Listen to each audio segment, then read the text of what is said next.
maanta insha Allah tabaaraka wa tacaala waxaan idin hayaa oo bilaabi doonaa kooraskii kale ee aan ballan qaadnay ku saabsanaa tatwiiru dhaat nafta iyo horumarinteeda maxaawirta ama koorasku themiska uu ka koobnaan doono iyo qaybaha uu ka koobnaan doono waa 4 qaybood weey qaybta koowaad uu ka koobnaan doona waa dawladda madkhalkeeda kooraska albaabkeedu ka galeynay qeexitaanka guud ee kooraska qeexayno aragtida kooraska ahdaafta faraha badan ee uu xaqiijinayo manhajiyad uu ku soconayo taas waa hordhaca iyo muqaddamada waxaan insha Allah tabaaraka wa tacaala qaadan doonaa mafhuumka ay leedahay oo qaybta labaad ah mafhuumka ay leedahay in qiyadatu dhaat nafta in la hago nafta la horumariyo mukawinaadka afarta ah ee qofka bani aadamka dhisay baran doona qodobka markaa saddexaad ama xiisadaha saddexaad waxaan ku qaadan doonaa ama cutubka saddexaad waxaan ku qaadan doonaa إدارة العلاقات العامة والخاصة ابن آدم كريم من نوران كرو لا بد دد بولنوريه دد كاولنوريه هي سدا او مامولايا علاقاتكوغا waxay kaleeyihiin qawaacid ku saabsan calaaqaadka inta dadku isugu jira waxyaabahaas aynu iyadana insha Allah qaadan doonaa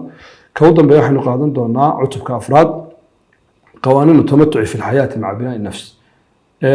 qawaaniinta qofka gaarsiiya inuu nolosha ku raaxaysto iyada oo uu noolaanayo noloshiisa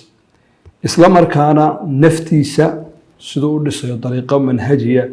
mumanhaja kowlaba saddex le oo marka sida loo tilmaamayo ayaynu insha Allah tabaaraka wa tacaala qaadan doonaa casharadeennu waxay u kala go'ayaan afar waaxood marka muqaddamadii hordhaca laga tago introduction laga tago waaxda koobaad waa naftaada inaad barato oo iyada fahanto maxaa dhisa maxaa kor u qaada halkee kor looga qaado laba ximaayatuha أضرار يدباتوين بسوق عليه سيديبا أضرار تعالوها إيرانية حيث وحيابها لغا إيرانية صدح هندسة علاقاتها بالشدة حريرك الله الذي يضطك هو حرصا طاب كله مانج قراية لو انجينير قراية علاقاتك وقدام بين ترى تنميتها أنا رشح سيدا لو كبعيو كور لوغو قادو أقوان تيدا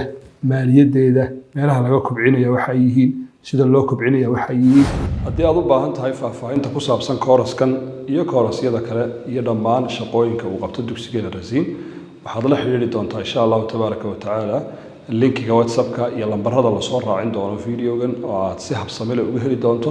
xog haynta dugsiga guud ahaan waxaad isku daydaa inaad ku xidhnaato shabakad tawaasulka